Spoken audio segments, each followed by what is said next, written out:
Kier boiling and boiling off is the scouring process that involves boiling the materials with the caustic solution in the kier, which is an enclosed vessel, so that the fabric can boil under pressure.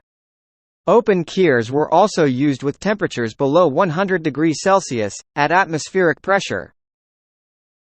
Kier is usually 9 feet high and 6 feet 6 inches wide. Bleaching can be done inside the kier in the form of cloth wrap. There are two types of kier, open kier and closed kier. Cotton fabrics by kier are usually bleached in a batch process or discontinuous process.